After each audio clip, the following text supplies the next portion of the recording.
through it, bring in guests here to talk about what's happening here in Chicagoland and well beyond. We're going to be here with you until 3 p.m. right here online. So let's just talk about one of the biggest talkers happening far away, and we'll work our way back to our area here. You know, did you see this morning that former Pacific Palisades resident, now living in Florida, has been arrested on a federal criminal complaint charging him with maliciously starting that fire that eventually became known as the Palisades Fire in January? It was massive, so destructive, one of the most destructive wildfires in Los Angeles history, in fact.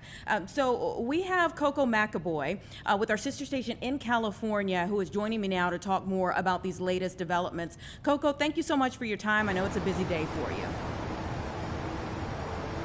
Good afternoon. A busy day indeed, because we are talking about a major breaking news development following the Palisades fire that happened back in January, killing 12 people, actually becoming the most destructive wildfire in LA City history. And now an arrest has been made.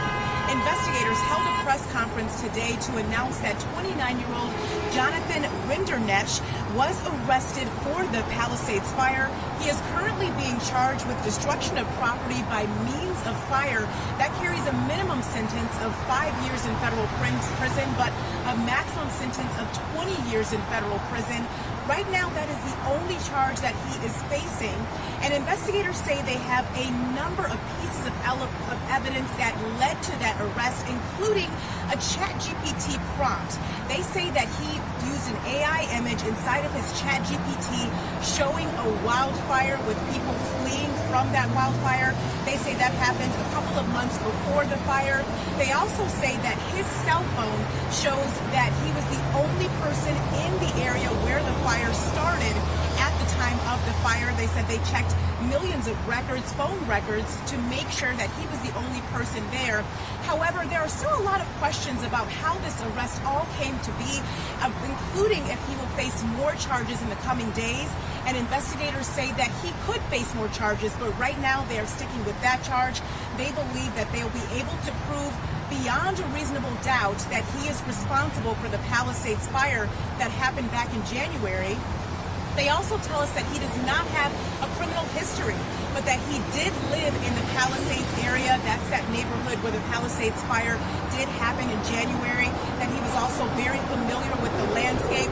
However, he was living in Florida at the time of the arrest. That's where he was arrested. He will make his first court appearance today at an Orlando court. I'll send it back to you. You know, Coco, while I have you here, I want to ask you, take us back to January 7th. Obviously, this is a big day for you all today, but that time period when all of this was first happening was so significant as well. How much damage was done? How many lives were lost for those people who, you know, obviously in the last several months with everything going on, may not be as fresh on the issues of that? You know, it's just so hard to believe that it's been more than 8 months since the Palisades fire, because it was just such a significant fire. I can take you back to that day. That fire killed 12 people, but it also traumatized hundreds more, because we're talking about the fact that the Palisades fire was able to completely transform the coastline, and to this day, it still looks different. It really leveled that Pacific Palisades neighborhood. People were fleeing from their homes, trying to escape flames, and to this day, they're still dealing with the aftermath following that Palisades fire, and that's why it was so important for investigators to hold the press conference today with that update, because for all of these months, people were wondering if any kind of justice was going to be served, or if anyone was going to be arrested in connection to the Palisades fire. Yeah, and I don't know if you've been, you know, stationary today or if you've been able to get some reaction, but I would imagine that there are mixed emotions to this announcement today, from maybe relief to anger. Right. One question that a lot of people have is why he's not facing homicide charges, because of the fact that 12 people did die. And investigators are saying right now that that could come in the coming days, but they have to make sure that their case is as solid as possible. So that's why today they decided to just release that he's being charged with destruction of property by means of fire. And because of how large that fire was, I know there has to be the question of, did he really act alone? And they believe he acted alone. And they say that the cell phone data helps them to believe that because they collected millions of records, and they're saying only he was present in that area when the fire started. So they believe that he did act alone, but they also believe that there was potentially some premeditation in the sense of the fact that he did have that AI image from ChatGPT that generated that image showing people running away from flames. Okay, and I remember when that fire was going on, there was a lot of back and forth between officials there in the city, whether it was the mayor, the fire commissioner. Where do things stand from that standpoint in terms of maybe the finger pointing on that level? So there was no talk of that today, and I think it's because the focus is really on the person who was arrested. So they're trying to focus on that part of the investigation and saying he's responsible for the fire in the first place. And I'm sure the conversation will continue regarding who should have responded more quickly in the coming weeks. Yeah, okay, just run us back on the legal process from here. So today he's going to be making his first court appearance in Orlando, and from there they will determine whether or not he will be facing more charges. They said they're going to continue their investigation in the coming days, though they say it's been a very thorough investigation so far. There's still more work that needs to be done, and again, we'll be watching to see if he does end up being charged with homicide as well. Okay. Coco McAvoy there in California, thank you so much for your time. Like I said, I know it's a busy day, so we certainly appreciate you taking out some moments for us. Huge story there, and the major announcement today again that a 29-year-old man who authorities say was from California living in Florida now has been arrested, and we'll continue to watch what happens from here in that case. Again, that was on the latest on the Palisades fire there in California. 12 lives lost and so much damage, as she was saying there. It was hard to wrap your brain around what was going on there for quite some time, but now we at least have this latest development. Let me bring you back to the government shutdown. That's a major talker as well right now. We're awaiting some things in our area, but since we're kind of away from home, let's go ahead and look at the Senate floor. We have some developments there going on. You see some speakers. Maybe we can listen in for a moment.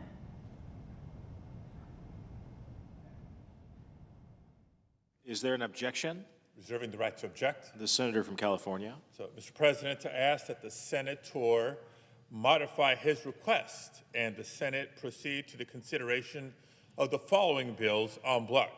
Calendar item 178, Senate 254, and calendar item 169, Senate 318, that the committee reported substitute amendments be considered and agreed to en bloc.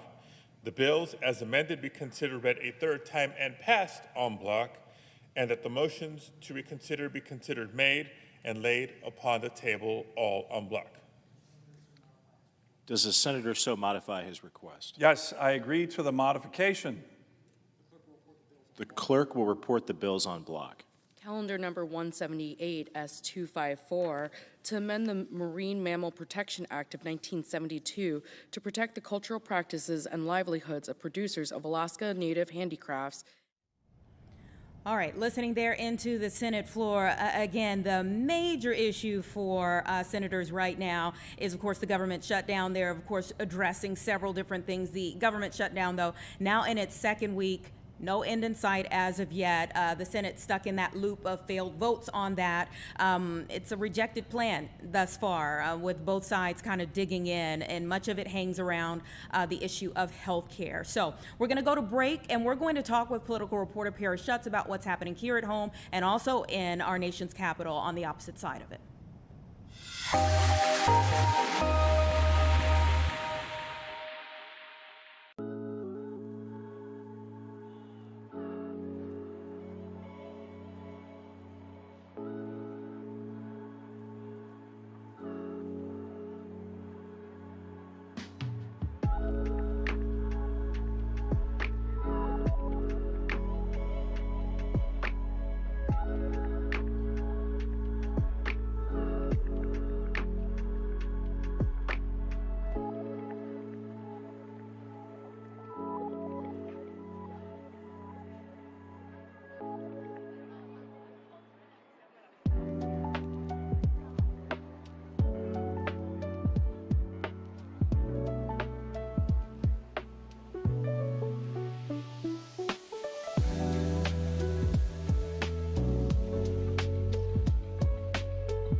Welcome back, everyone. Before we went to break, we were talking about the government shutdown. And of course, at this point, Republicans say Congress can deal with the health insurance issue in the months ahead. Democrats fighting to solve the problem now before people receive some higher rates going into the new year. And in the meantime, we're talking about impacts that are already being felt. You can see one plane that's getting ready to land there at O'Hare right now. But this government shutdown has impacted air travel in the last couple of days here.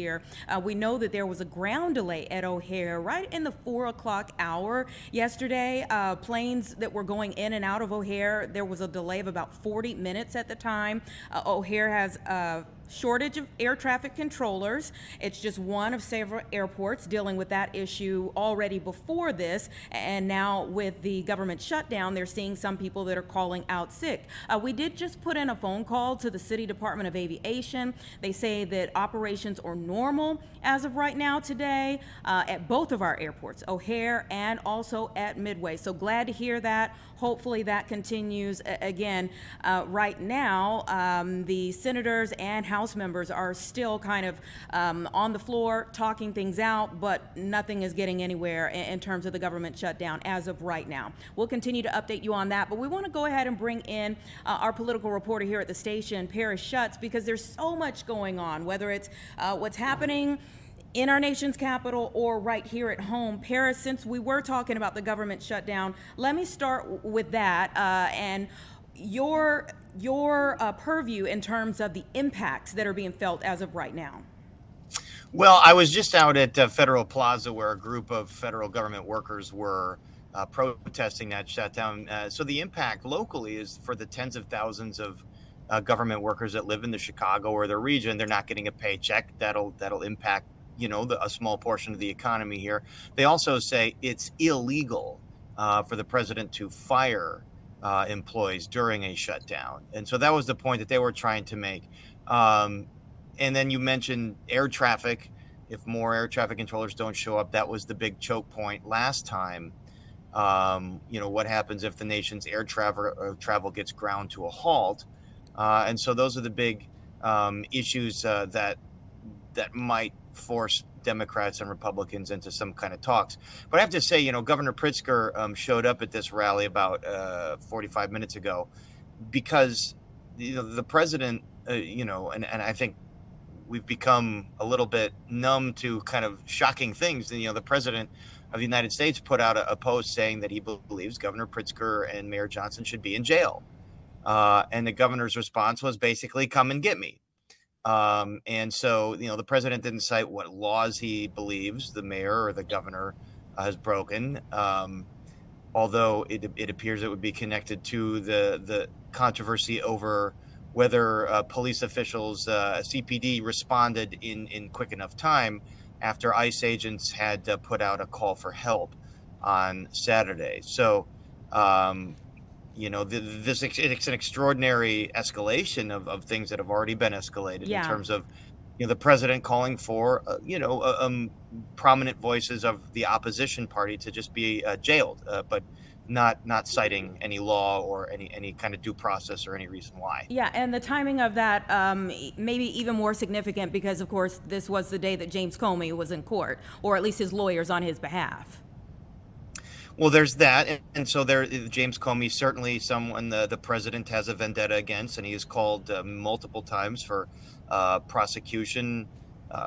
Democrats and some Republicans saying this is a politically motivated prosecution. In fact, it has roiled that U.S. Attorney's office, several people leaving, quitting, interim U.S. attorney being named to carry out the president's wishes, that one of his political nemesis be arrested, and Comey there saying there's no case, and he believes it'll be dismissed before it even goes to trial. So this is a pattern, and it goes all the way back to 2016. The president got a lot of attention for calling for the jailing of his opponent then, Hillary Clinton, and so it's been a consistent pattern, and it's hard to say whether it's just musings on social media of the president or something that he has set in motion with his Justice Department or his FBI. Yeah. So Governor Pritzker said today he doesn't have any indication that there's any actual investigation, just words from the president. He basically said, quote, "Come and get me." Yeah, and I guess in terms of Comey, there was at least some there for them to get an indictment, and now we have to see where things go from there. Bringing it back here, did Governor Pritzker talk at all about whether these National Guard troops that arrived in Elwood, where that stands, whether they're actually going to be deployed, whether we will see them on our streets of Chicago? Well, he was basically saying his belief, but he doesn't communicate with the federal government. There is no communication there, is that they won't be deployed until the federal judge weighs in tomorrow, Judge April Perry. And so they'll be kind of on hold until the judge weighs in. It's widely expected she would rule, consistent with other recent rulings, that the president doesn't have the authority over the objections of the governor to deploy the National Guard onto the streets of Chicago or the surrounding communities. And even today, Cook County State's Attorney Eileen O'Neill Burke joined this lawsuit against the Trump administration, basically saying it threatens to reverse some of the gains that the city's made on public safety. The president has insisted that his goal is to make the city safer, but indeed, State's Attorney Burke says it will do the opposite. It'll make the city less safe. It'll cause more distrust.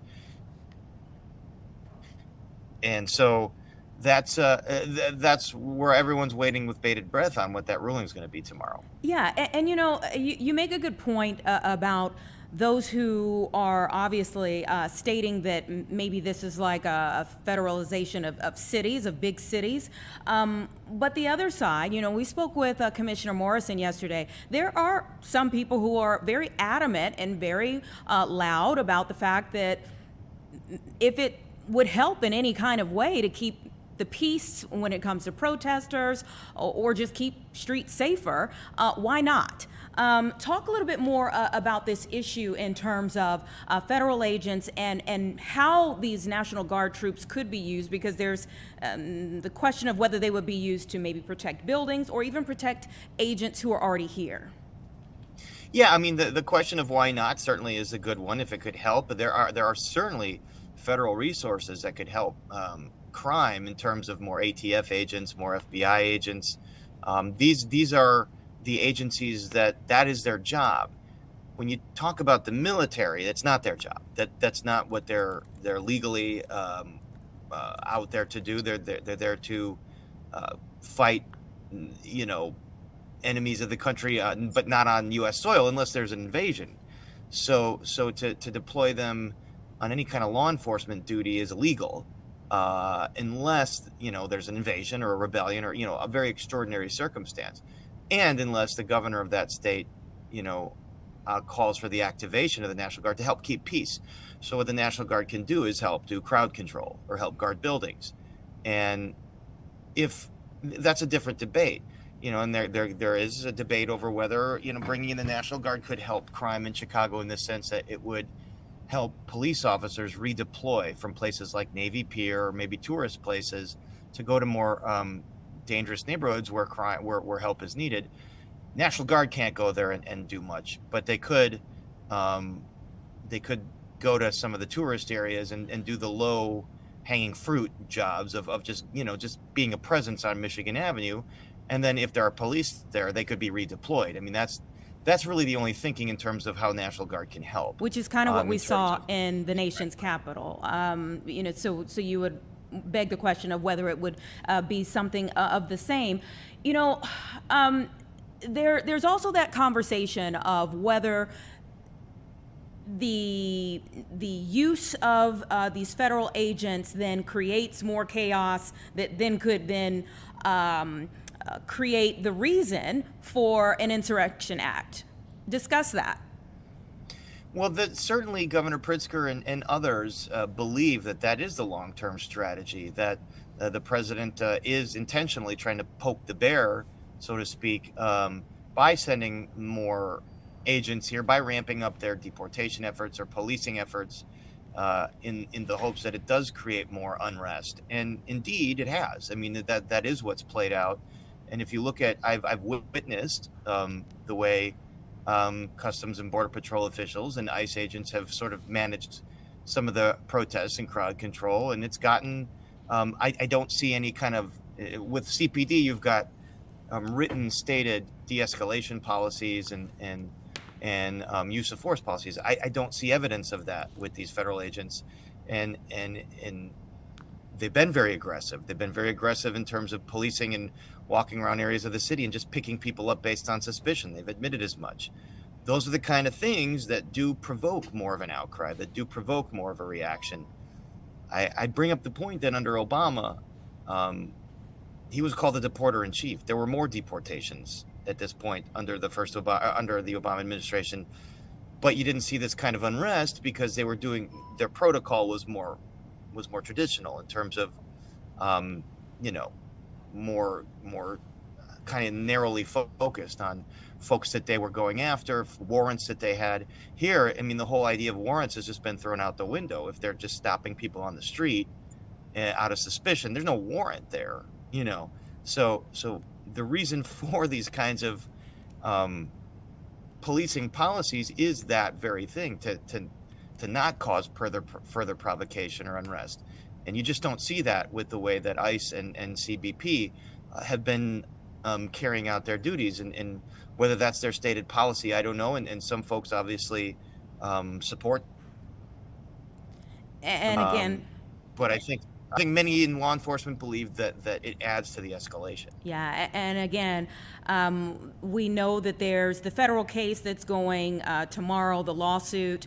We also know that there are protests planned for even this afternoon. You were at a rally in the Federal Plaza earlier, maybe I guess about an hour ago, but we also know that there's a protest planned for 5:30 at Michigan Avenue and East Ida B. Wells.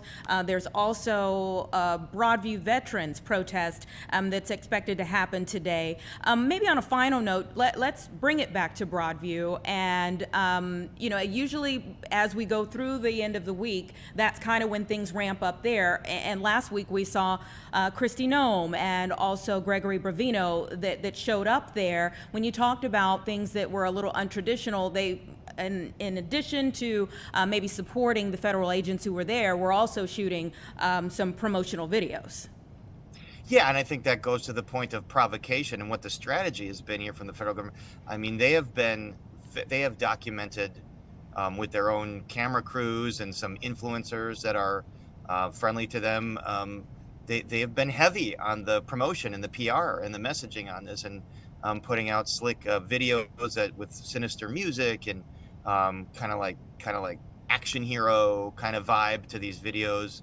And so certainly their intent here is to not quietly carry out a targeted deportation operation. It's to be very noisy and to be very loud. And that's what people are concerned about, helps provoke, And so, again, I think it's a fair question. Is this a strategy? Does the federal government want to provoke more unrest, more reaction, as a pretext, as the governor has said, to send more military here, to try and create more of a military style governance of cities that tend to be, the political opposition majority, wise to the party in power right now nationally? All those things are fair questions. All those things are playing out right now, and the ICE will put out, the dangerous suspected criminals they've detained, but for every dangerous suspected criminal, there's many others who were, by their own data, most of who they're rounding up are not convicted of any kind of criminal offense. So they're and they've already said they're going on reasonable suspicion. The CBP director in a CNN interview basically said, well, the tells are reasonable suspicion means someone gets nervous when they see us, they're driving and maybe they grip the steering wheel harder. This is what he's saying. They're basing their reasonable suspicion on to question somebody. But then the Supreme Court did back them up on that. And the Supreme Court backed them up. This is a very different standard than what you typically see in police departments, which must have some kind of probable cause, if they're going to stop somebody. Yeah, and so We've even seen this is a whole new ballgame. it is, and we even saw Superintendent Snelling saying their rules of engagement are not our rules of And he engagement. did, right. He said they're law enforcement, and if you think we're going to arrest law enforcement, think again. That's not what we do. And you can't ram a car of a law enforcement. You might not like what they're doing, but you can't escalate your own, criminal activity against them. And he was very clear about that. Yeah. The CPD has their rules of engagement. This law enforcement agency has their rules. All right, Paris Schutz, we appreciate you. I know you've got your work cut out for you today. Again, we still have about 2 more protests that are expected to happen in our area, but we will see you tonight for Chicago Reports. You got it. Thanks very much. Absolutely. It's 1:27 right now. We're going to be back after this.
Right, you heard me moments ago speaking with our political reporter, Paris Schutz, in part about the ongoing protests that have been taking place at the Broadview Processing Center there for ICE.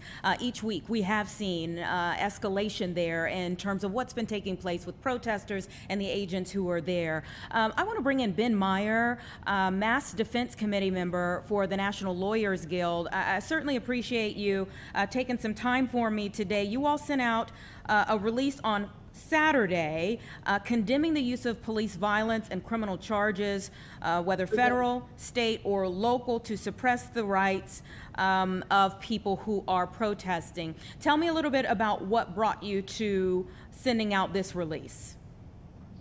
Well, we were very concerned about the escalation, as you identified it, down in Broadview on Friday morning. Several people were arrested while they were engaging in a peaceful demonstration. We also saw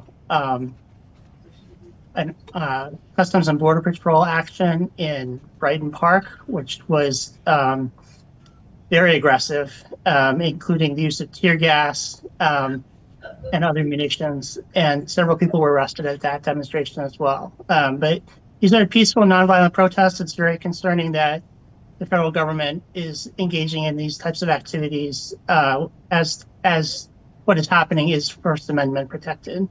Yeah, you have mentioned in the release that there were many violent acts by federal law enforcement. Obviously, law enforcement, these federal agents who are out there, also feel that there were things projectiles and things of that nature that were thrown at them, much more than just words launched at them. Do you address that at all with the people who come to you seeking help? Our role is to represent people who are engaged in First Amendment activity, right? And so our role is not to counsel people on what they decide that they're going to do. Obviously, we believe that everyone should follow the law, but our role is a legal support role, not a protest strategy role. Okay, so let's talk about the strategy. What happens from here? You sent us a release, but from a legal standpoint, what happens from here? What we hope would happen is that these agencies would employ some de-escalation tactics and would respect the rights of the protesters, both in Broadview and in Chicago, which we haven't seen so far, which is very concerning. And there need to be clearer guidelines on what sorts of responses are acceptable by CBP and ICE and what are not. I mean, we have laws about the use of force in the United States, and I would argue that those laws have been violated during these protests by law enforcement agencies, and so it's very concerning. You know, there are several different agencies that we're dealing with here, and in your release you address the fact that you believe Chicago police stood by watching federal agents be violent with the protesters out there. Can you talk a little bit about what you're hearing? Because we've heard from Superintendent Snelling, who says, no, his officers were there, but there are fine lines that they're having to walk between the Trust Act and also the Welcoming City Ordinance as well. Yeah, I understand that there are difficulties with competing law enforcement agencies on the ground. I mean, I've actually even seen video, going back to the use of force, I've seen video of CPD officers coughing and sneezing because of tear gas that was thrown when they did not have the appropriate equipment to handle that. And so there just seems to be a lot of lack of communication and, again, unnecessary use of force going on at these protests. So when you were defending people's constitutional rights, what avenue do these protesters have when it comes to your help and their rights? You know, do you see people come to you and then go back out to continue to protest? Like, what avenues do they have in terms of defending their rights? Well, one thing that they could do is file a civil suit against an officer or an agency that engaged in excessive force. They can continue to protest, of course. That's definitely an avenue for them to pursue. Those would be the primary avenues, is to engage with the excessive force issue in the courts or continue to protest it on the streets. Yeah, and are you seeing more people that are getting misdemeanor charges or actual federal charges? We've seen a variety of charges over the past 2 weeks, and I'm not really prepared to comment further on that. So I'll just leave it at we've seen a variety of charges. Okay. All right. Next steps for you all. Obviously, we know that protesters are in a 45-day window. I believe that they mentioned at the beginning of their protest. Do you all have these observers out each time they go out to protest, or do you speak with people after the protest has taken place? We have observers at many of the protests. We're a volunteer organization, so we don't have people everywhere. But we talk to protesters after the protests have taken place. We also have a legal aid hotline. People can call if they feel like their rights have been violated, or if they've been arrested, or a friend has been arrested. And so we speak with protesters during and after these demonstrations. Okay, you mentioned a line for people to call if they are in need of help. Why don't we give them that information? How can they reach out for help if they do believe that their rights have been violated? They can call 872 and actually it's available on our website, 872-467 I believe it's 2457, but I will give me a moment.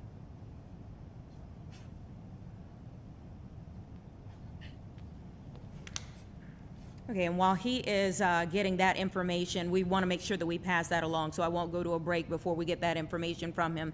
But while we are waiting that information again, there are 2 protests that are planned for later today. One is back out at that Broadview location at the ICE facility there between the hours of 4 and 6 p.m. There's also a planned protest at 5:30 here downtown at the intersection of Michigan Avenue and East Ida B. Wells.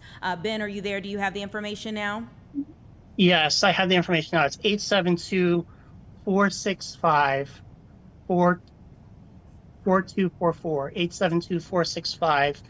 872-465-4244. Okay, Ben Meyer, Mass Defense Committee with the National Lawyers Guild. We certainly appreciate you taking some moments to let us know what you're doing for people who are out protesting and where things go from here. Thank you very much. Take care. We'll be right back.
Everyone, we're taking you now to Atlanta. This is a live view of police activity there. This scene is connected to that big jailbreak, if you recall, just a few months ago in New Orleans. Do you remember? There were several inmates who were able to get out from behind a bathroom in that jail, and they were able to round up several of them very quickly, but this is the last remaining inmate, a former jail employee who became this man's girlfriend during this incarceration. During his time incarcerated, is accused of helping him coordinate the escape in advance by arranging phone calls that avoided the jail's monitoring system, okay? So 28-year-old Derek Groves just apprehended here in Atlanta, Georgia, after a brief standoff. You can see they have SWAT there on the scene. They had Crime Stoppers of Greater New Orleans working on this, the United States Marshal Service, the Federal Bureau of Investigation, Homeland Security Investigations, Louisiana State Police, the Orleans Parish Sheriff's Office, the New Orleans Police Department, and the Atlanta Police Department. This was federal, state, local law enforcement agencies all working together, actually, in this instance, to get this arrest accomplished. Again, 28-year-old Derek Groves now apprehended this afternoon there in Atlanta. He was one of 10 inmates who escaped from that Orleans Parish prison on May 16th. So 5 months. 5 months on the run. Multiple agencies here in this manhunt involved. Since his escape, the agencies have been working to try to locate him, and they have now found him in Atlanta. So that was a live view to what has been taking place over the last few moments, that SWAT situation getting him there in Atlanta. We talked a lot about the shutdown earlier in the show. We took you to the Senate floor. Let's go now to Hakeem Jeffries and listen in to him speaking on behalf of Congress. That's what Donald Trump himself said 12 years ago in 2013. If a shutdown happens, the buck stops with the president.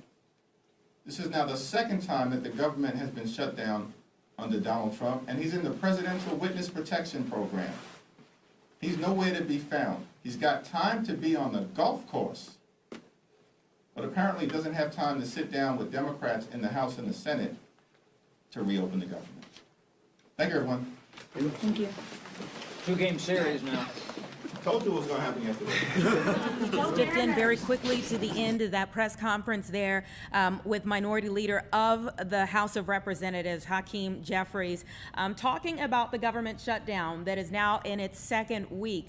Let's go to the Senate as well, because I know they're in session right now, too. Right now, both houses, the House, Congress and Senate, just dug in over this issue of health care in particular. And really, as I've been reading up on this, you're seeing that their internal data on both sides kind of points to each side being right in its own way, and therefore there's no real public negotiations that have been taking place. They continue to be dug in. Meanwhile, we are going into a time period when the impact is going to be greater. We're going to see more federal workers like those that we saw rally here in our city, here in Chicago. The American Federation of Government Employees that spoke out at the Federal Plaza talking about furloughs, and obviously a lot of government workers that are waiting to see what's going to happen with that. President Donald Trump has threatened to mass fire federal workers and refuse back pay for the rest, as this first pay period is coming in the next week. I even spoke with one federal worker who talked about the fact that this upcoming paycheck will be 70%. It won't be the 100% that they are owed. It will be at 70%. So if you just think about your daily finances and then all of a sudden getting 70% of your pay, even if you were to get back pay, there are still some arrangements that have to be made in the interim. So we're going to continue to watch what's happening with politicians there on Capitol Hill. We're also talking with more who are here at home because we have our own issues here in our city and state regarding immigration and the National Guard that's now been deployed here from Texas, but they're not active because of a federal lawsuit. We'll talk about it all on the opposite side of this break.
Okay, right now we have a live picture coming in from an area of California just north of LA, Tarzana. It looks like there is some type of bomb threat in this area. Not getting much information at the moment, but you can see the helicopters are over an extended scene here, about a city block there, as we kind of zoom in. Not exactly sure of the extent of this situation, but you can see there is a police presence there. I'm not getting much information on this situation. So as we get more information, we're going to be passing that along to you. Again, they're outside of LA, an area of Tarzana, California.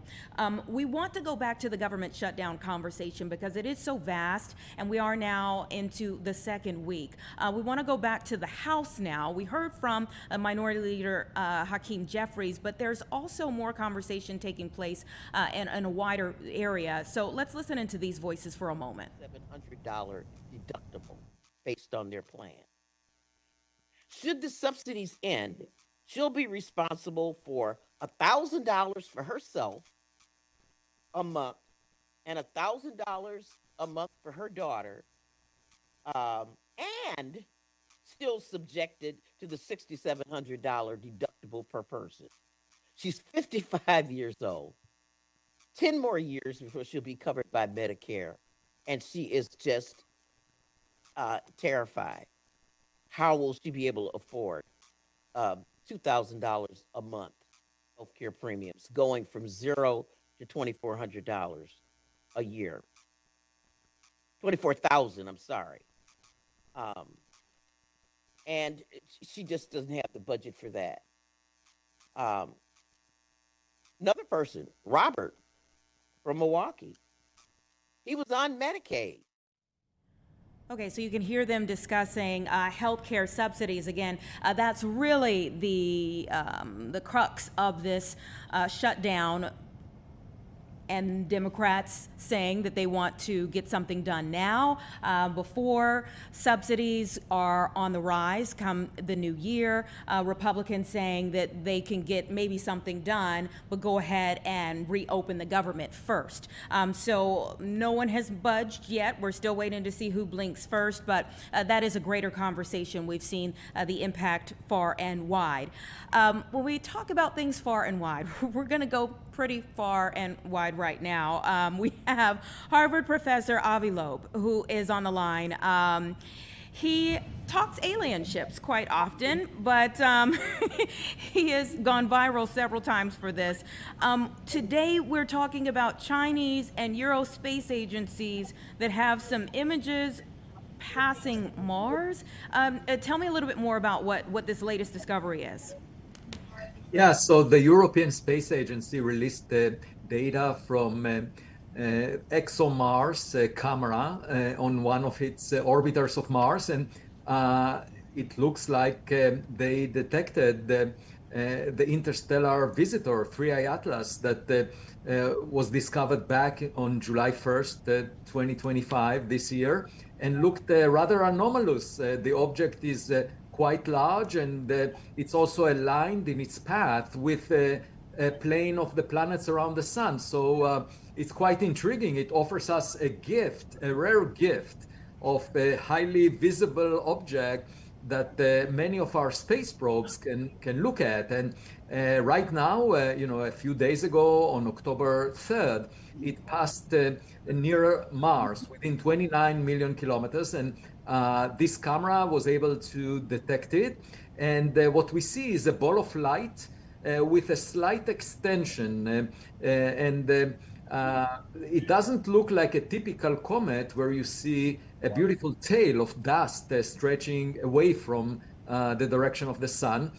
So it looks still quite anomalous. It's similar to the image we obtained from the Hubble Space Telescope on July 21st, which was enigmatic because there was an extension of the image in the direction of the sun, as if there is a jet that is luminous in the direction leading to the sun rather than away from the sun, the way we see for comets. So we see now that it passed near Mars, and there will be much better data. The best is yet to come from the high-rise camera on board NASA's Mars Reconnaissance Orbiter. The data was taken, but because of the government shutdown, we haven't seen it. That particular camera is 0.5 meter in diameter and can give us 30-kilometer resolution of 3I Atlas, this new interstellar object. And that could potentially tell us how big it is, because the amount of sunlight that is reflected from it will set the brightest pixel in the image that we get from NASA. So everyone is eagerly awaiting that, because it will be the best, the highest resolution image we have. And you know, a picture is worth 1,000 words. So we should all see what the data shows. And in the coming months, this object will pass close to another mission called JUICE on its way to Jupiter. It will also, that will happen during November. But just before that, on October 29th, it will pass closest to the sun. And then it will get warmed up. And the question is, how will it respond to this extreme environment close to the sun? And then on December 19th, 2025, just before Christmas, it's supposed to be closest to Earth at a distance that is roughly 1.8 times the Earth-Sun separation. And after that, on March 16th, 2026, it will come close to Jupiter, within 54 million kilometers from Jupiter. And there is a spacecraft orbiting Jupiter called Juno that we hope that NASA will use to learn more about it. And, you know, altogether, it's very exciting, because we've never thought about the potential implications of finding an object that big that could be something other than a rock, an icy rock. Just imagine that it was a technological object that selected this orbit to be aligned with the planets around the sun for a reason. It was designed by some intelligence, and we are not prepared for such a visit.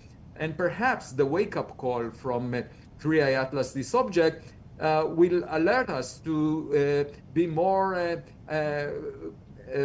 aware of the potential risks. And I wrote actually a white paper to the United Nations that I sent last week with the hope that they will establish an international committee that would analyze future data on other interstellar objects like 3I Atlas that we will get in the decade, and examine whether any of them shows anomalies that might be alien technology. Professor Loeb, I so love your passion for this topic and your excitement on it. I don't know if I could have taken your class at 8 a.m. when I was in college, but tell me a little bit how this government shutdown, I think all things come, you know, full circle, how the government shutdown actually affects it. You mentioned that we haven't seen the images yet from NASA because of the shutdown, but how exactly? Yeah, so in fact, some people asked me whether that might indicate that there is evidence for alien intelligence out there because NASA is delaying the release of data. I said to them in response that this shutdown and the delay is not a sign of extraterrestrial intelligence, but more a sign of terrestrial stupidity. And with respect to why I'm so excited, you know, it's the question of are we alone is the most romantic question in science. And if we ever find a partner in our cosmic neighborhood, you know, it could give a new meaning to our existence, the way you go on a blind date and find a partner. What I really hope is that whoever comes on the other side of the table when we go on a blind date with some alien technology, that would not be a blind date with a serial killer. You know, that's really the main issue here. And we should be aware of a black swan event where a very low probability encounter could have devastating consequences. So as of now, my recommendation is to establish an observatory in the northern hemisphere, not just the southern hemisphere, that like we have in terms of the Rubin Observatory in Chile, so that we can see the entire skies. That will cost us about $1 billion. Because the Rubin Observatory in Chile cost both the Department of Energy and the National Science Foundation about $1 billion. So if we have another one that is not just monitoring the southern sky, but also the northern sky, we'll have a full alert system covering the entire sky. And then if we ever have a verified encounter, then of course, the level of investment should rise by a factor of 1,000, because that's the level of investment we have every year for the military budgets. And when there is a threat from outside the solar system, it could pose it's a serious matter for the international financial system. So it definitely requires more attention. This gives a whole new outlook on men are from Mars or women are from Venus. It gives a whole new perspective on all of that when you talk about dating. But when I hear you say a delay, I'm wondering how delays factor into NASA's schedule of things that they are trying to achieve in the next several years. Yeah, so the instruments took data that we know for sure. For example, the high-rise camera on board the NASA's Mars Reconnaissance Orbiter collected the data at the right time on October 2nd when the 3I Atlas came close to Mars. So we know the data was taken. And there are people analyzing or processing the data in universities. And then they cannot communicate the data to the public because of the shutdown. So basically, we have no access. The data is not made public, even though there is competition with the European Space Agency, with the Chinese Space Agency.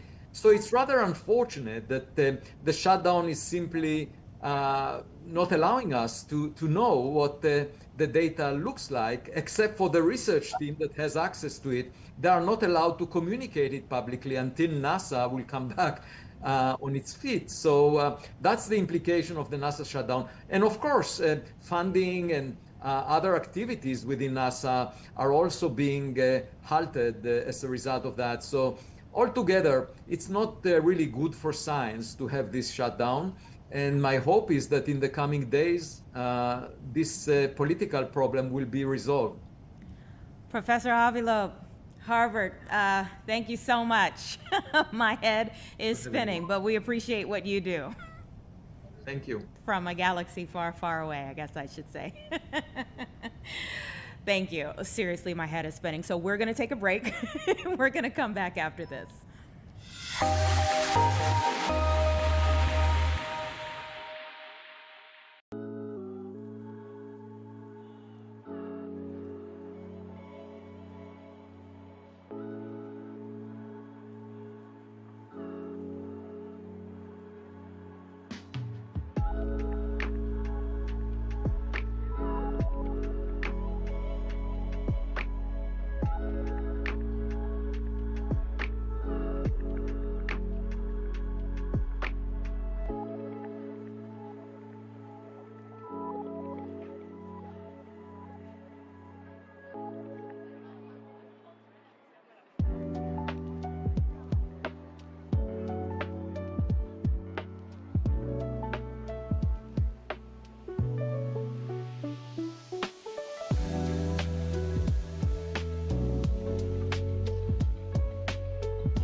2 o'clock hour. Still a lot to get to, even though we had quite a bit in that first hour of Chicago Live.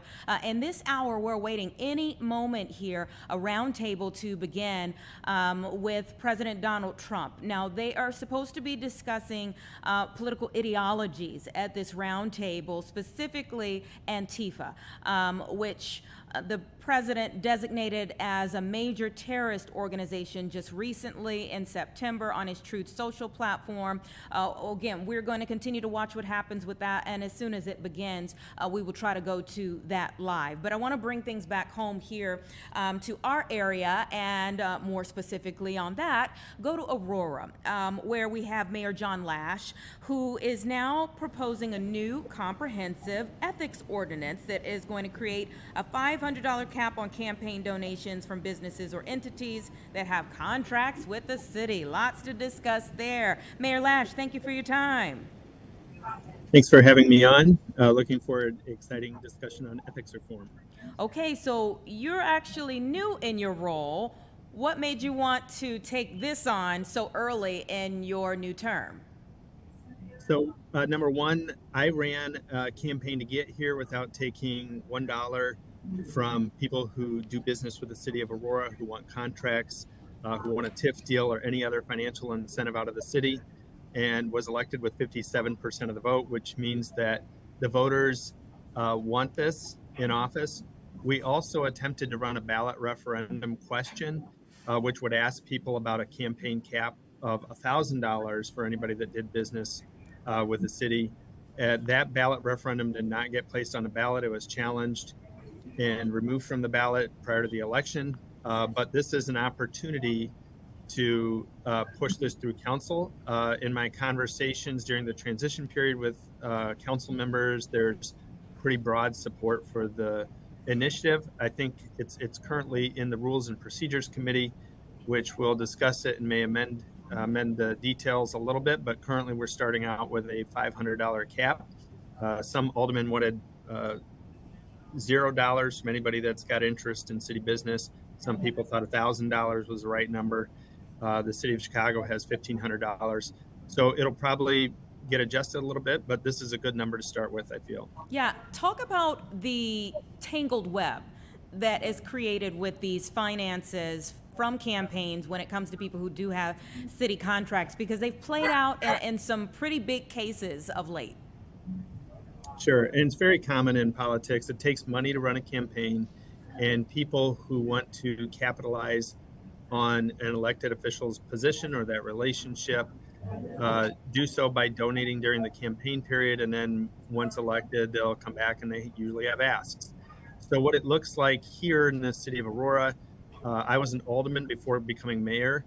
There was a redevelopment deal that got roughly $12 million of city incentives to build. And in exchange, they had donated over $20,000, $40,000 to the previous mayor, most of it directly. There's a number of other lucrative deals just like that one. And the other thing it does is it somewhat strips the competitive bidding process when we're leaning to or favoring one contractor. And that hurts the taxpayers because it ultimately means that the taxpayers are paying more, or that in the case of this redevelopment deal, the taxpayers are now on the hook for the $12 million. You've talked about this intent to modernize the city's ethics framework. What are some other areas that you see weaknesses? So there's some other things. We had a financial disclosure piece before, but it really basically asks two very simple questions. Do you have a political campaign, and what is the name of that campaign registered with the Illinois State Board of Elections? We strengthened that a little bit by asking some more probing questions and requiring candidates, once somebody becomes a candidate for office, it asks about how much property they own within a 1.5 mile radius of the city. It also asks about other financial interests. We've also included a ban on lobbyist donations, and then there's a limit on cash donations. So we've eliminated any cash donations over $150. The state of Illinois requires you to start reporting the name of the person who made the donation over $150 and their workplace and occupation. So this will eliminate cash pass-throughs where somebody who might want an incentive out of the city but doesn't want to be named or recognized might make a large cash donation. It prevents that pass-through from happening. So some people might say you're making it harder for people going forward, even if it's in the name of transparency and accountability, but that you're making it harder for people going forward who are trying to become politicians or trying to get elected. What are you doing to make sure that those who are already elected are walking the straight and narrow as well? We're making it harder for people to bribe elected officials is what we're making it harder for. If you have a relative that really wants to see you get into office and has no interest in the city procurement process, this does not affect that person at all. It doesn't limit those donations outside of the state regulations. This only applies to people that are doing business with the city of Aurora, seeking to do business with the city. Okay, and secondly, I'd like to add, I mean, I got elected without taking one dime from anybody pursuing financial interests with the city. So if I can do it, other people can do it. Okay, all right.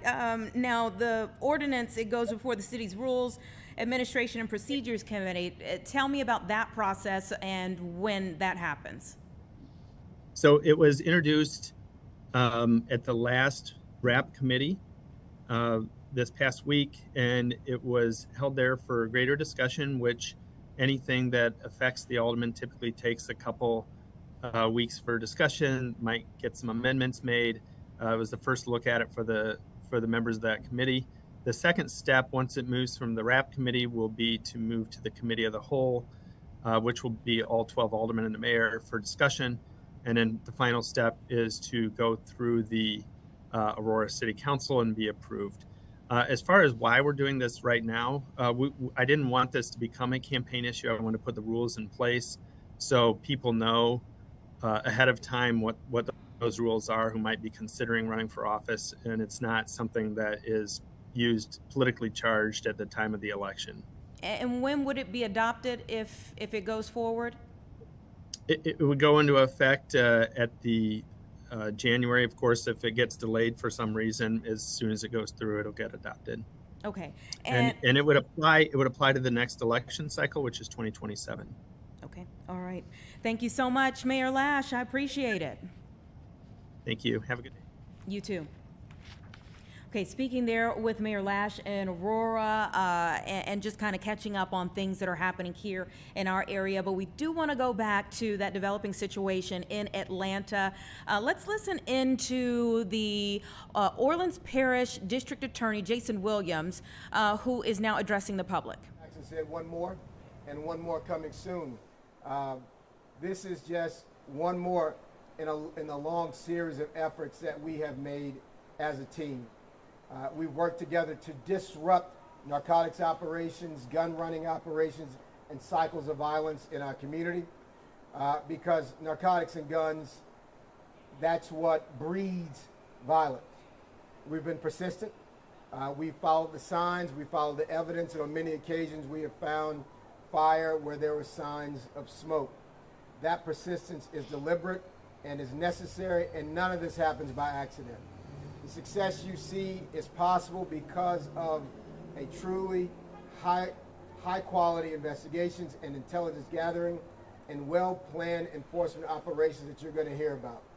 These stings and these investigations were well crafted and were carried out with professionalism and with precision by the teams you see behind me and many others that aren't standing up here today. Sergeant Terrence Hilliard of New Orleans Police Department, who could not be here today, I want to thank him for his work in co-leading this operation. He deserves a big thanks. Special Agent Craig Blair, who has led an agent on 80 to 90% of these operations that have resulted in seizures. I want to thank him for his efforts. The combination of the intelligence and tactical expertise has allowed us to identify supply routes, document transactions, and conduct controlled purchases, which will help us deliver convictions in court. All of this work in coordination with our No Dice program, our No Dice team, has truly been dynamic. This crew is firing on and clicking on all cylinders. The No Dice initiative has been one of the most, I believe, transformative initiatives that we've seen in recent history. The work of this group, the work of Special Agent in Charge Josh Jackson, who's going to walk up here and walk you through some of the finer points of this work, it's truly been extraordinary. And with that, Daniel, let me bring you up to walk us through some of the details on this. Sure. Thank you, DA. My name is Daniel Shanks, and I'm the Director of Strategic Initiatives at the District Attorney's Office, and I run our New Orleans Data Informed Community Engagement Program, which is No Dice. The goal of No Dice is to make New Orleans safer by being smarter about how we approach violent crime. And we start all that with being data-driven, mapping the locations and concentrations of crime, and then analyzing the criminal activity so we understand the patterns and the environmental conditions that breed that violence. Armed with that, we team up with our state, local, and federal law enforcement agencies, and we develop a plan, a precise strategic intervention. And with that, the heavy lift then goes to law enforcement. They develop locations, they develop targets, they do controlled buys, they execute search warrants, and that's exactly what happened here. After those search warrants are executed, it's on the DA's office to dismantle the criminal oppration that's performing as a retail business, and we do that with our Title 40 seizure laws. And I just want to commend the Joint Task Force of the ATF and NOPD Special Operations Division TAC 2 for their flawless work here. They developed this target, they surveilled it, they did controlled buys, and they executed the search warrant with the assistance of HSI, of Louisiana State Police, of Jefferson Parish Sheriff's Office. And because of that, we had a return of a significant amount of narcotics, over $150,000 in drug proceeds and illegal firearms. And as the DA said, this is a tried and true method. From this working relationship and this strategy, we have shut down New Image Market, 24-Hour Tire Shop, Claiborne Car Wash, Algiers Car Wash, and today we stand to the shuttered culture fashion. And I'm just extremely proud of the work and the cooperation and the coordination of this multi-agency task force. And we will not stop. We will continue, and we will continue to stand up for all New Orleanians who want nothing more than peace, safety, and justice. Thank you. DA. Daniel, thank you for your efforts in this regard, and thank you for realizing that we can do more together than we can do in silos. You know, you can make an arrest or two, or you can arrest 10 people at a time. But that area and that void, it gets filled with other folks that come in and commit crimes as well. But when you take a place, a hub of criminality off the street, you make it very, very difficult for them to backfill and come in and keep reoffending and keep plaguing our community. I want to bring up Councilmember King, who is one of those council members who keeps his ear to the ground in every single neighborhood. And when he hears something, whether it is problems at Iggy's down the way, whether it is New Image or whether it is culture, he makes sure that he's coordinated with law enforcement so that he can deliver for the people of his district. Councilmember King. Thank you, D.A. Williams. I want to start off by thanking this district attorney's office for being smart on how they attack crime in the city. This is another example of that. The district attorney mentioned Iggy's. Although not a part of the seizure program, it was a problematic bar that really disturbed the quality of life for the members of that Maryland community. This is one of several seizures done throughout the city and one of several done in this district, District C, both East and West Bank. And I know that the district is a little bit safer, the French Quarter is a little bit safer, and our city is a little bit safer. Also mentioned, this is not anything done in a silo. I want to thank the men and women of Louisiana State Police, of ATF, of Homeland Security, and definitely NOPD, because it's those law enforcement agents that put their life on the line every day to protect us. I'm very, very proud to represent this city and this district, and I'm very proud to be a part of this seizure. And once again, thank you to the men and women of the DA's office, and especially thank you to District Attorney Jason Williams for being tough on crime, but also being smart on how we get a better city. Thank you. Councilmember King, thank you for being one of the best partners law enforcement can have at City Hall. You have made sure that we've had the resources necessary to keep doing this work, and you've also helped guide this work.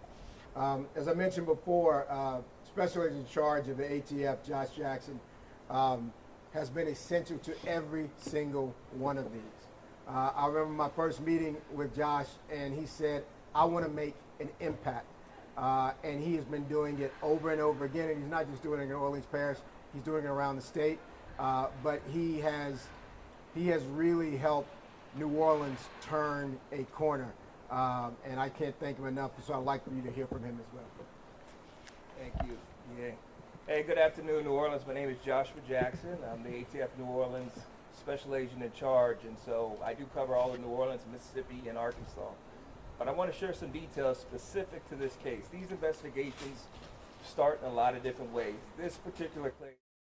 All right, everyone, we have been listening in there to a press conference taking place in New Orleans. The principal person that we wanted to hear from was the Orleans Parish District Attorney, Jason Williams, who was the first person that we heard from in this afternoon's press conference. We're expecting him to take some questions, which is why we kind of let this breathe a little bit here on Chicago Live. We're expecting him to take some questions about this major case out of Georgia that is connected to New Orleans. After that jailbreak that took place in May, the last of those 10 inmates that got out of the prison in Orleans Parish has just been picked up in Atlanta. Let's listen in.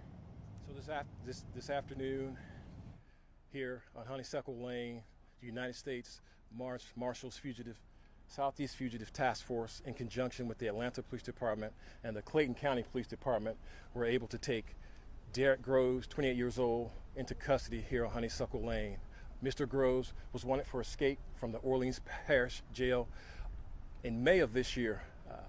He was convicted earlier in the state of Louisiana for 2 counts of murder. We are so thankful for the bravery and courage of all the officers involved in this operation. He is the 10th of 10 individuals to be taken into custody from the Orleans Parish incident. We don't have a lot of information that we can provide, but we will allow for some What questions. challenges did you face trying to get him out of there? See, the SWAT did a lot of damage to the home. That's correct. Our SWAT team, with all their training and experience, they were able to bring him out. We deployed a number of canisters of gas to help move him throughout the house, which he moved to the basement of the house. Soon after, Clayton County K-9 was deployed in the crawl space of the location and found him in that crawl space. Can you talk to us about how you even knew he was here?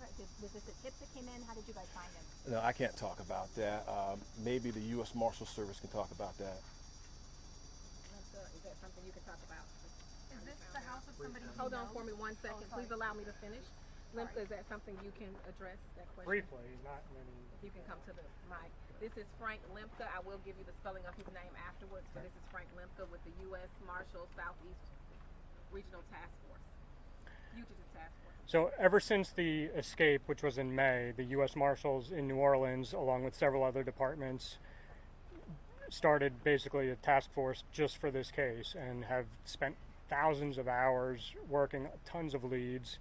We can't say exactly what brought us here, but it was a very thorough investigation, mainly by our New Orleans Marshals, and then they sent us information which we corroborated and was able to locate him at this location.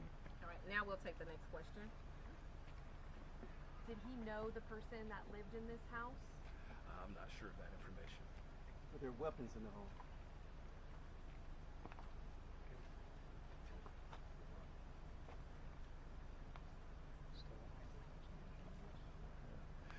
We're still investigating that at this time.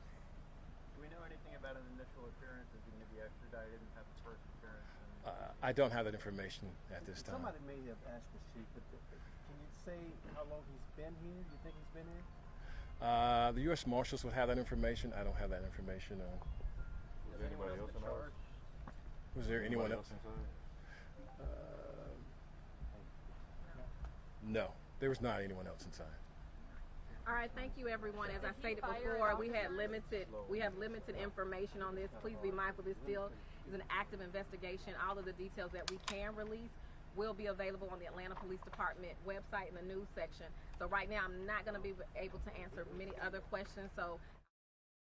Okay, so we're listening in there to the press conference in Atlanta now about this major break in the case after there was a jailbreak, prison break in May in New Orleans. They have found the last of 10 inmates 5 months later in Atlanta.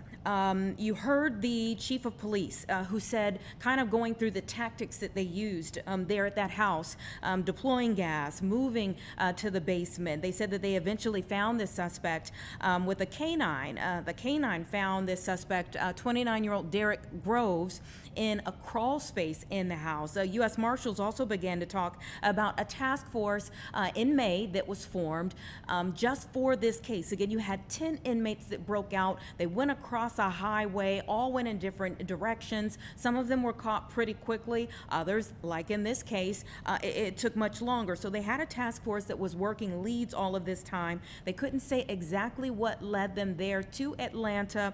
But again, 29-year-old Derek Groves now apprehended there in Atlanta, Georgia. And just to give you a little bit of background about this particular young man, he was convicted of murdering 2 men on Mardi Gras in 2018.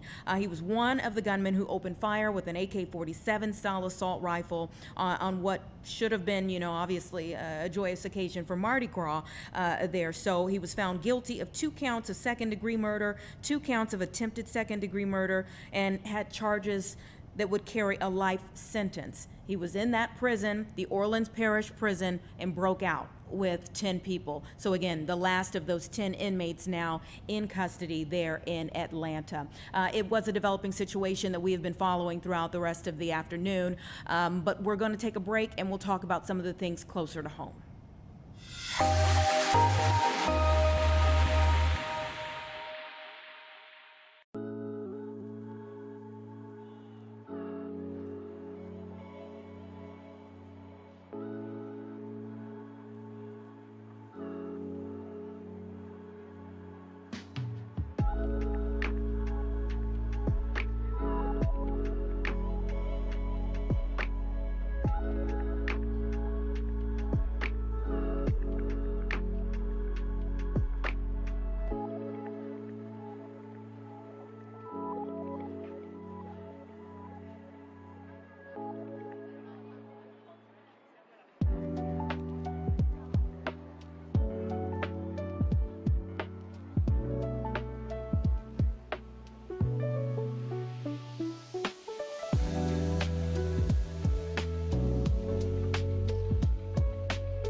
Okay, before we move further here, just want to let you know we are still anticipating this roundtable with the president there in Washington, D.C. This is supposed to be talking about political ideologies and more specifically Antifa.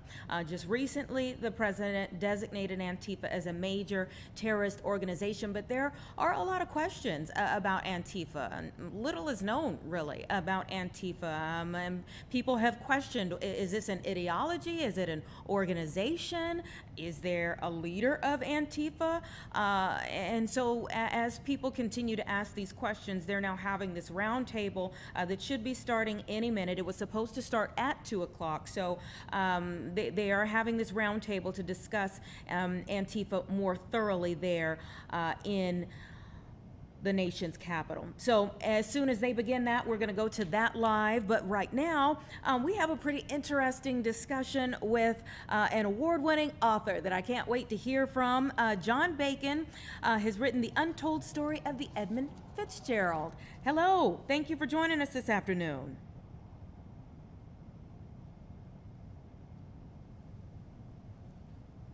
John, can you hear me? John, can you? I can hear you now. Okay, all right. Wonderful, wonderful. I was just giving you your flowers. So thank you for making time for us this afternoon. Tell me about the Mighty Fitz. Sure. It was, in fact, the greatest ship on the Great Lakes. It's not a myth. Out of 300 freighters in 1975, the Mighty Fitz was the longest.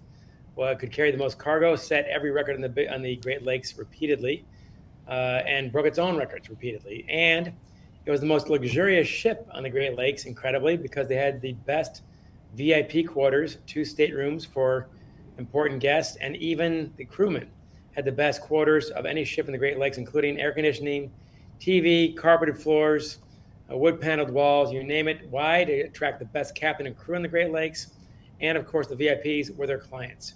So the Mighty Fitzgerald was everything, basically. Wow, okay, and we've come to 50 years since. How have you come upon the information that you've been able to come upon to tell this story more thoroughly? I got lucky, frankly. I've got a hold of 6 former crew members, and they're not making more of those, who are still alive from 1963 to 1975. A couple guys who were on it that season and got bumped off at the last minute, who knew the crew, knew the ship. So that's one aspect of the untold story. Then I got a hold of 9 of the families. They were willing to talk for the first time to a reporter on this to find out what Captain McSorley was like, what their husbands and cousins and uncles and boyfriends were like, and tell those stories as well. So those are all untold stories. Yeah, and you say that this is a tribute to the lives lost. Maybe can you share one story that impacted you the most? The one that probably affected me the most is the guy I related to the most. Bruce Hudson dropped out of the Ohio State University as a forestry student. He's a good student, but he wanted to get on a ship. He's making very good money. He's saving it. But he had a hot rod car, a 1972 Dodge Challenger, that he and his fellow deckhand were going to take across the country 3 days later. This car was waiting for them at the dock. I found the car and taken photos, and it's gorgeous.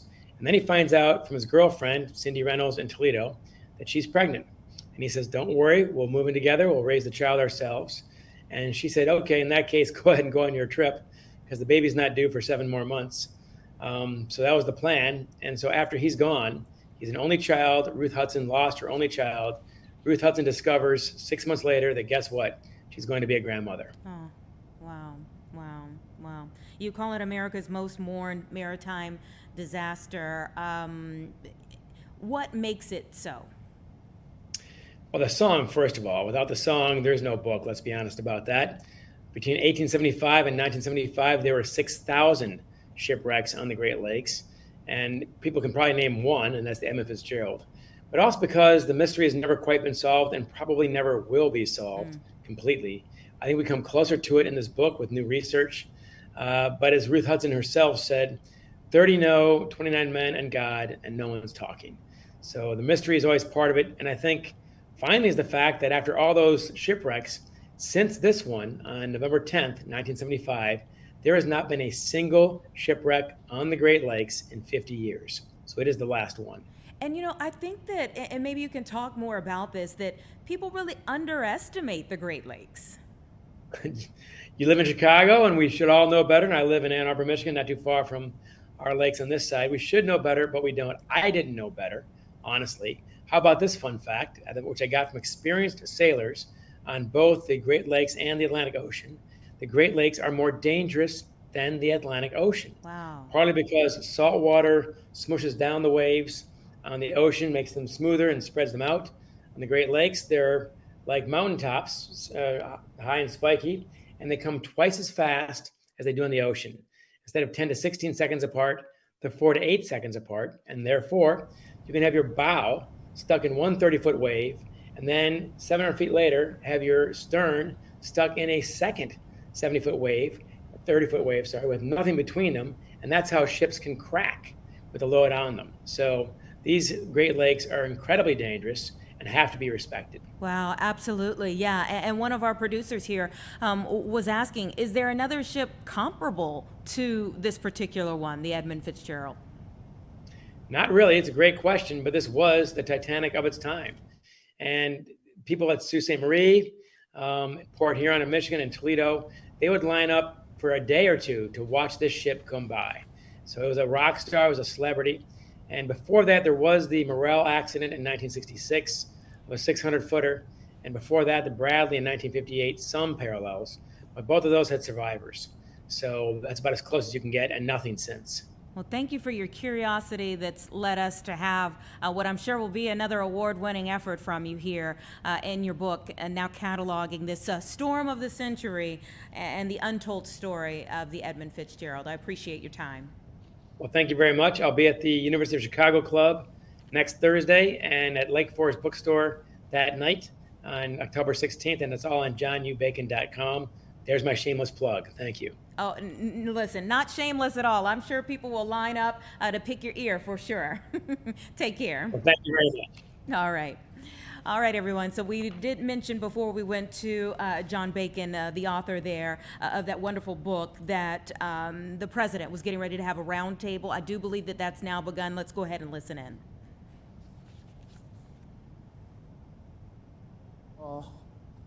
Everything we're doing is very lawful. What they're doing is not lawful. And what the governor and the mayor of, as an example, you could say of Portland, and you can say certainly of Chicago, it's not lawful what they're doing. They have to be very careful. In addition, 2 weeks ago, a radical left terrorist in Dallas conducted a sniper attack on a local ICE facility, killing 2 people and leaving behind a note that read, "Hopefully this will give ICE agents some real terror." That's bad. This attack came the very same month that Charlie Kirk was assassinated by a far-left extremist who inscribed the words, "Hey, fascist, catch," meaning catch the bullet, onto the bullet shelf itself. The epidemic of left-wing violence and Antifa-inspired terror has been escalating for nearly a decade. At universities, Antifa has organized riotous mobs to attack campus speakers. I see it all the time. And these are agitators, anarchists, and they're paid. And you'll find that out. You'll be finding it out very soon. You should see what we have on these people. These are bad people. These are people that want to destroy our country. We're not going to let it happen.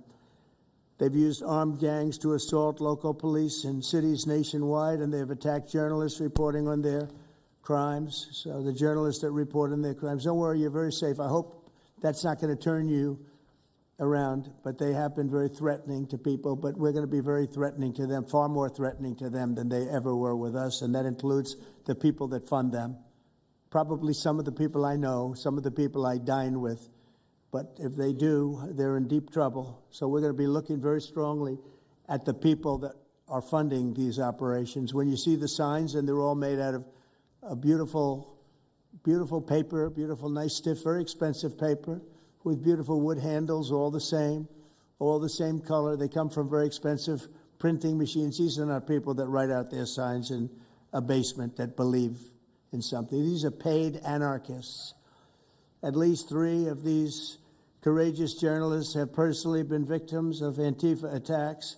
Andy Ngo has been repeatedly beaten by Antifa thugs for his work in and Andy is a very serious person, too, I have to tell you. I've been watching him for a long time. Is Andy here? That's what I thought. Hello, Andy. I thought that was you. You're looking better than you do out on those streets, huh?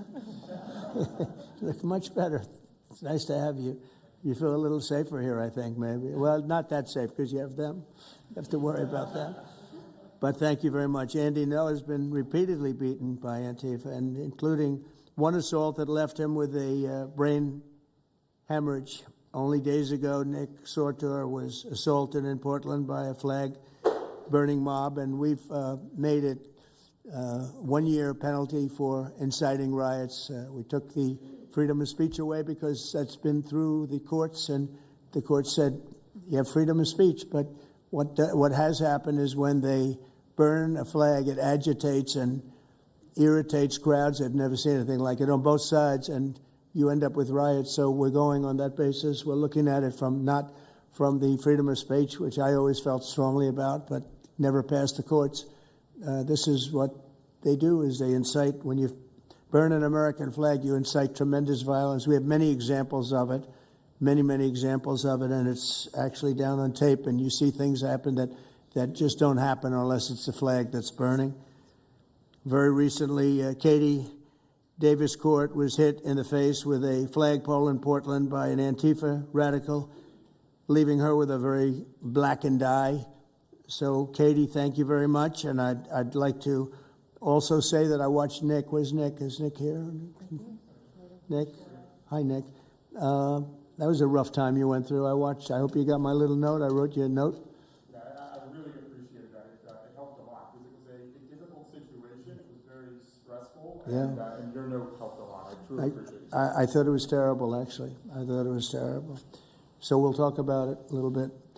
Under the last administration, the Department of Justice targeted faithful Catholics, Christians, and patriotic parents as domestic extremists. They said, oh, they're extreme because they believe in God. They're extreme because they go to a Catholic church, or evangelicals, where everybody was under the gun. Unless you were a really bad, sick person, then they left you alone. Under the Trump administration, we're going after Antifa criminals, and all who fund and support their campaigns are in serious trouble. And we have a lot of records already, a lot of surprises, a lot of bad surprises. It's people that you would never think. I want to thank Attorney General Pam Bondi, who, by the way, yesterday was incredible in Congress. It was amazing, and she just did it from the heart and the brain, because she's very smart, in all fairness. But she did it from the heart, and she did it an incredible. Everybody was talking about it. She exposed some of these fake senators, these terrible senators, people like Blumenthal that had a phony war record. For 20 years, he talked about what a hero he was, and it turned out he never went to Vietnam. For 20 years, he talked about being a hero in Vietnam. Then it was exposed when he said what platoon he was with, and it was exposed that somebody was watching from that particular platoon. They said he was never with us. And then he went out and he cried and he was ready to drop out of the election. And disgraceful. And then he looks at people like Pam and he starts criticizing her, and she's a patriot. They ought to do something with that. You know, we have a young congressman that's right now in jail for lying about where he went to college and other things. It was, frankly not good. It was pretty bad. But it was nothing compared to Blumenthal. I mean, what Blumenthal did, he was for 20 years a hero, a great war hero. And then he sits back and, sanctimonious kind of a guy, looks down, how dare you do this to the American public, What a fake. But I thought Pam was incredible yesterday, as well as Secretary Kristi Noem, who's really out there courageously, and I appreciate it, Kristi, amazing what you're doing. FBI Director Kash Patel, who's really coming up with some great information, Kash. It's great. Keep it coming, because there's plenty of it.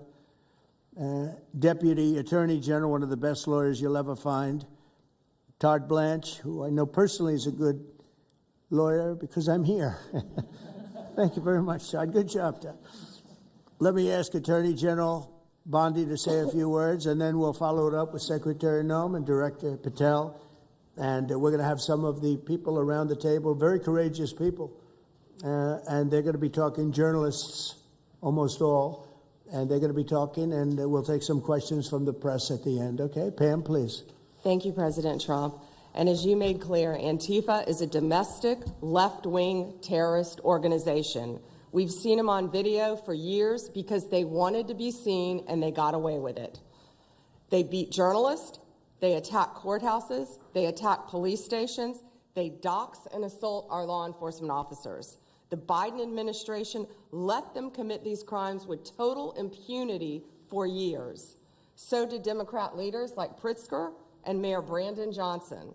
Last week, independent journalist Nick Sorter was arrested just for protecting himself against Antifa. I saw it online and I called Nick. I couldn't believe what happened.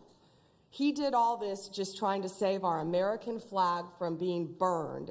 He was pushed down and assaulted, yet the local police arrested Nick, not the Antifa thugs who did this to him. Antifa feels empowered to operate in the open because weak Democrats have turned a blind eye to their actions.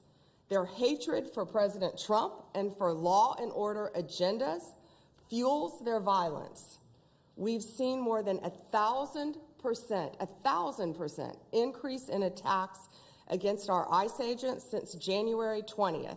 Secretary Noem is out there fighting for you firsthand to keep our federal officers safe, to keep our federal buildings safe, and we're not going to have it anymore, these thugs. We saw what's happening in Portland and Chicago, and you saw what happened in Dallas. No longer. This is not activism, it's anarchy. We can't and we will not let masked terrorists burn our buildings, attack our law enforcement, and intimidate our communities. Under your leadership, President Trump, we're deploying the full might of the federal law enforcement to crack down on Antifa and other domestic terrorist organizations led by Stephen Miller. And Stephen, thank you for everything you're doing.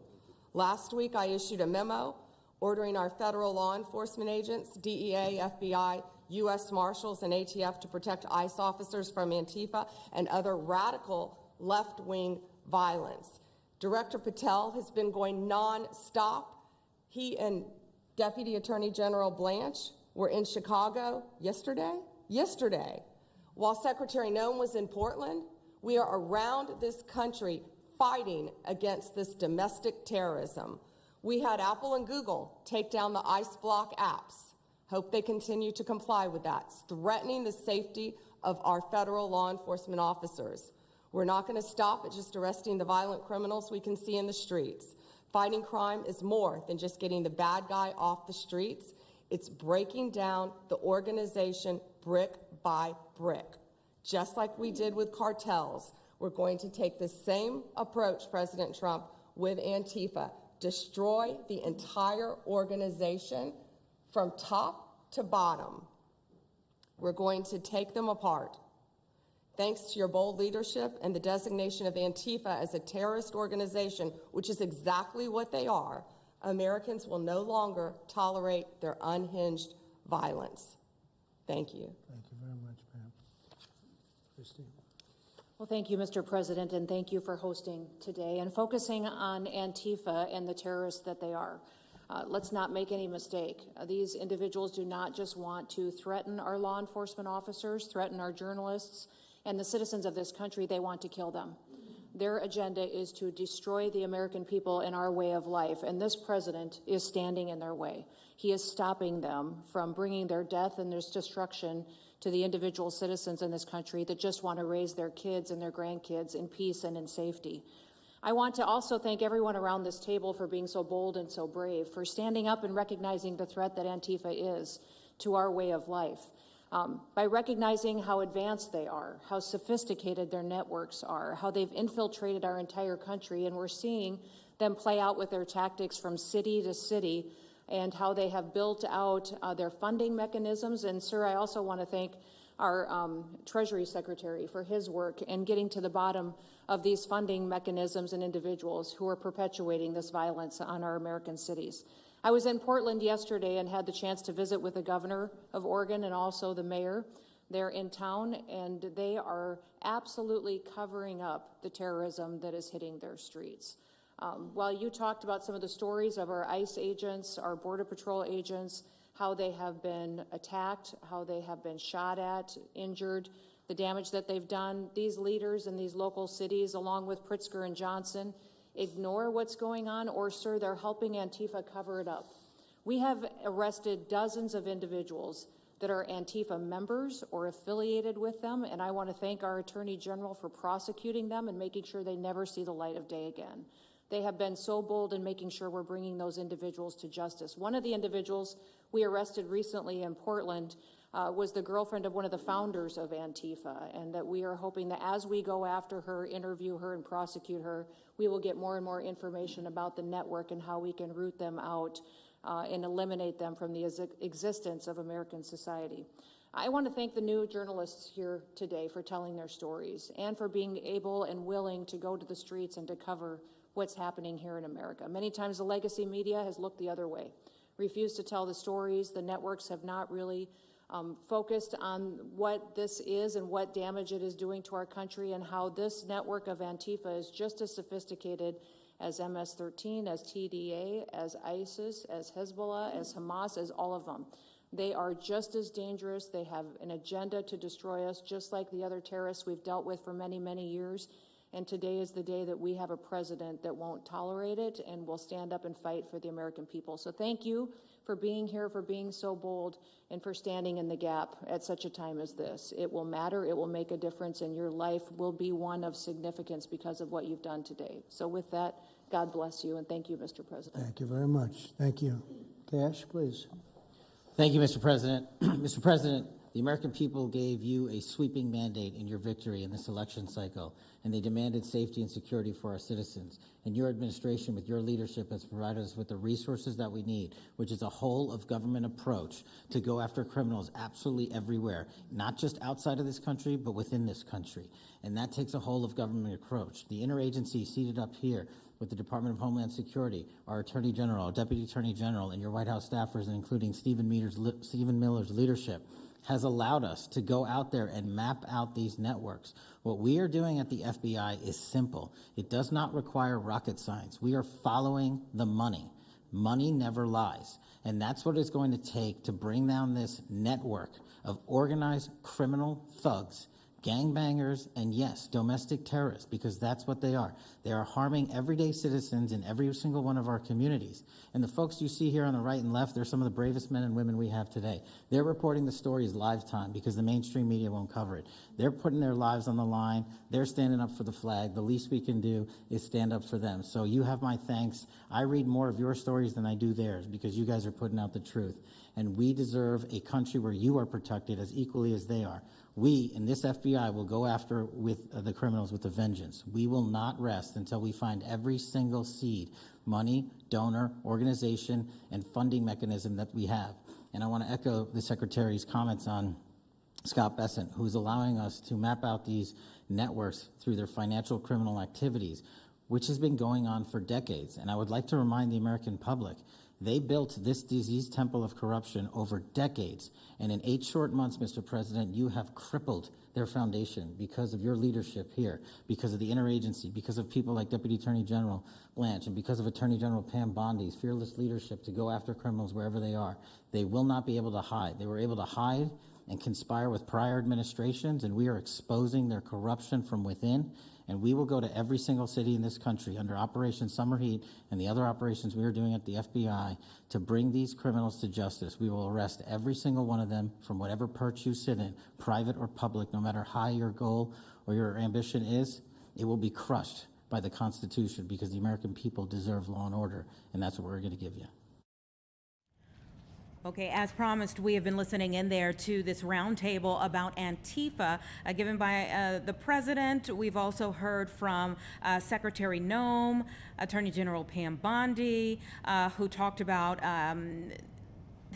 Chicago has come up quite a bit here. Portland, Oregon, and Chicago have come up quite a bit in this discussion here. Attorney General Bondi talked about Antifa members being empowered to operate in the open because of what she called weak Democrats having turned a blind eye in the past. And she specifically called out Governor Pritzker and Mayor Johnson in that discussion. They also talked about the Dallas ICE facility shooting, obviously what took place place with Charlie Kirk there in Utah.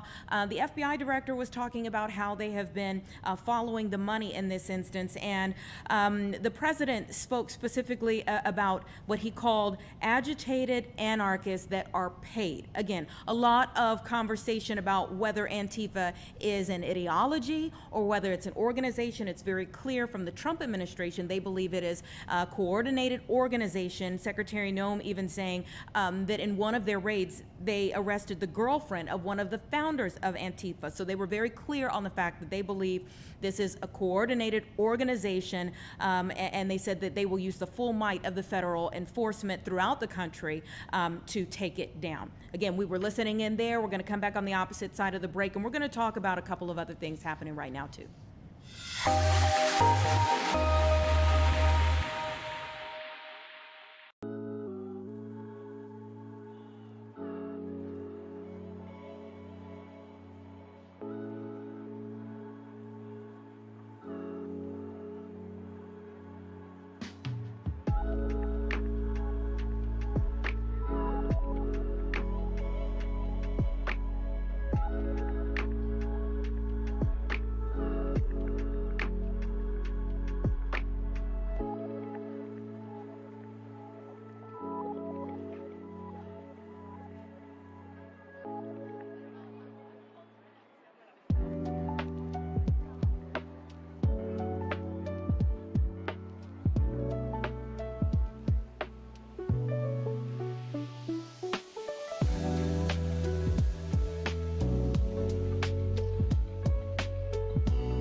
Everyone, we were just having a discussion in the break because they have mentioned Chicago so much in that roundtable that we were listening to just a few moments ago. We're going to go back to it for another 2 to 3 minutes, and then we'll close out the show.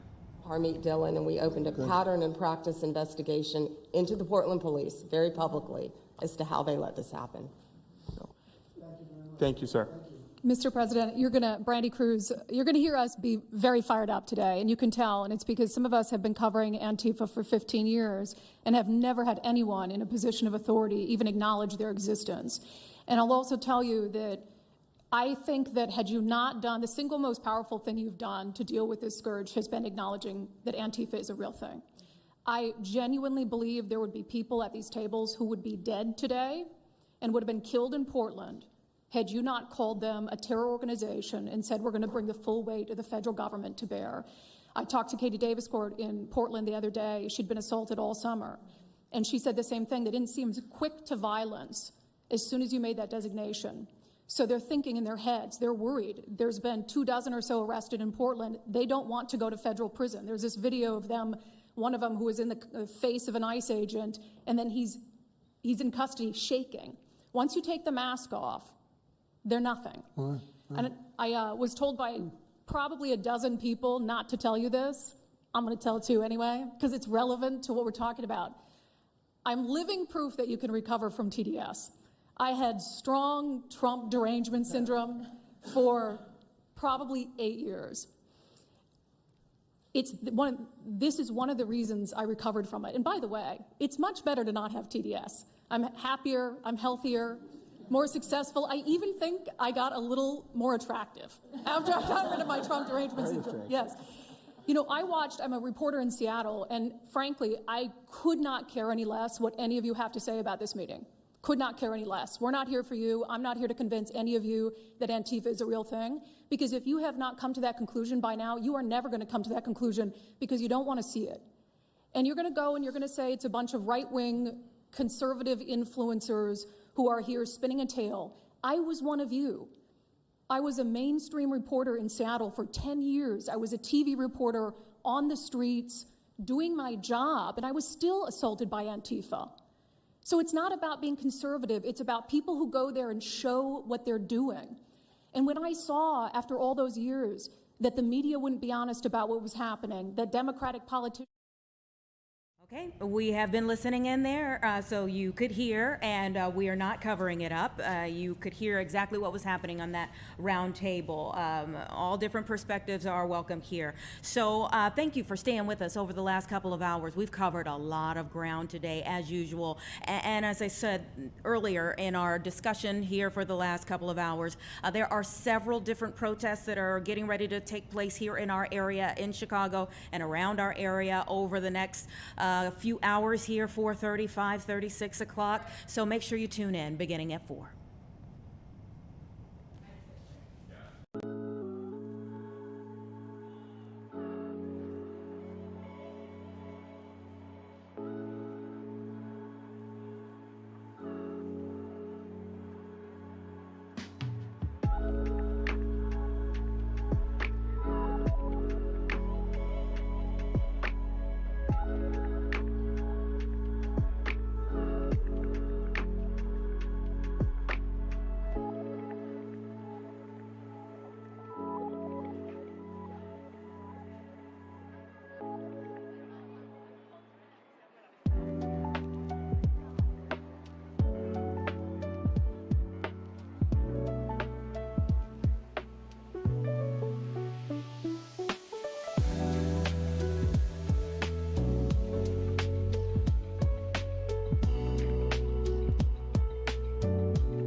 I saw groups dressed in black with their faces covered. This was 4 years before COVID. Some of them were waving the black flag of anarchism, some the red flag of Marxism. And within seconds, they would ravage one street to another, to another, to another. And the next day, I would read the legacy media, which I still read at that time and looked forward to, and I looked up to those journalists. And I was really shocked to see that the narrative was that these, in my view, anti-democratic political violence was legitimate acts of protest because people were concerned about racism or all these other lies. And so for the next 4 years, I just continued going out with my video camera. I thought, look, people can ignore what I write because of spin, but videos can quite speak for themselves. And in 2019, it led to me nearly losing my life. I was covering another Antifa protest turned riot. At that point, had been routine in Portland. And then I was ambushed in a mob beating. And I had never been in a fight. I didn't even realize that I was being assaulted until seconds in.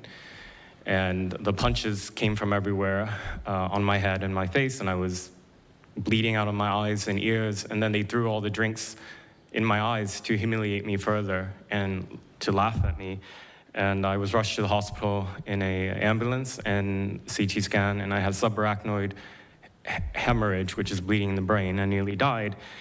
And after surviving that, the reporting that I saw in liberal media it seemed to suggest that I had deserved it because they branded me far right. And some even went so far as to suggest that I maybe faked my injuries. A BuzzFeed reporter asked for my medical records, which I did provide, but this felt so, it's like because I didn't die in that attack, there was another round of people who wanted to finish me off. But I continued, and then 2020, Portland was really the epicenter of the longest political violence. Those months of riots, I was on the ground, undercover, and there was an assassination there. There was a supporter of Donald Trump named Aaron Danielson who was shot dead by a self-described Antifa member who then fled out of state and died in a shootout with U.S. Marshals. In 2021, I returned undercover, naively thinking that enough time had passed, and was chased through the streets of downtown and beaten, nearly choked out. The person who was trying to choke me out held me so tightly that I had the blood, the vessels in my eyes burst. So one of the symptoms were my eyes were completely red after that, and I was hospitalized. So thank you so much for acknowledging Antifa and for directing your administration to treat them as domestic terrorists. It's going to be really challenging because how they organize is that they are decentralized, autonomous, and they operate on deception. And we're still to this day told that they don't exist, that it's a figment of our imagination. I think the DOJ could look at federal conspiracy charges. The state of California and San Diego County last year broke up an Antifa cell in San Diego. And I think maybe perhaps the State Department should designate Antifa, its international arm, as a foreign terrorist organization, FTO. So thank you so much for this invitation, Mr. President. Thank you. Thank you very much, Andy. Great. That's a rough time you had, huh? So the chokeout was almost the end, you felt? Yeah, that was my only near-death experience in my life, and I'm quite shaken when I think about it now. It really feels unbelievable to me that on the streets of America that this type of violence against citizens is so routine and accepted and cheered on by people. Although, in the immediate aftermath of Mr. Kirk's assassination, we saw again that type of depravity play out on quite large swaths of the left. So there's a deep sickness that's in this country right now, and it pains me a lot to acknowledge it. Yeah, the amazing thing is you look at Portland, and you see fires all over the place. You see fights and just violence. It's just so crazy. And then you talk to the governor, and she acts like everything is totally normal. There's nothing wrong. It's almost like, are you waking up from a dream or something? You see it on your network. You see it all over the place, and it's so bad. It's so crazy. It's like the movies you see for the kids. I guess not only the kids, adults also, where you have these bombed out cities and these bombed out people. It's like worse than that. I don't think they could make a movie as bad. And then the governor will get up and say, I don't know why they're coming here. It's such a wonderful place. And the amazing thing is the people want us to be there. The people, when they get the real people that live there, many of them have left, but the real people want us to be. The same thing in Chicago. So they've had 60, 70 murders over a short period of time. Murders, people that got shot. They've had hundreds of people shot, and then a guy like Pritzker, or this low IQ mayor, gets up. I mean, he got up, he's got a 5% approval rating, and the people are all against him. They want people to come. Beautiful black women are wearing a MAGA hat last night on television. Beautiful people. And they said, we don't care who comes, just stop the crime. They don't care, frankly, they don't care if it's National Guard and military. Send in anybody you want, stop the crime. And they're afraid to go out. They can't even go out. And then a guy like Pritzker, think of that, 50, 60, 70 people over a short period of time murdered, mostly gun violence, but knives, but gun violence, they're murdered, and hundreds of people shot. They had one weekend where they had like 18 murdered and 71 shot. But they said, you know what their excuse is? Yeah, but it was a long weekend. In other words, it was a long weekend, so that was okay. And then Pritzker gets up and he says, like, I don't know what they're talking about. We don't have crime here. They're crazy. I think actually they're petrified. You know, their families live there, everything else. I actually think they're scared. Pritzker was a failure in his family. They threw him out of the family business. Guy's a loser. But you know what? They actually, I believe they're scared. They're actually frightened for their lives. Jack, please say a few words. Mr. President, thank you so much for having us here today and this roundtable.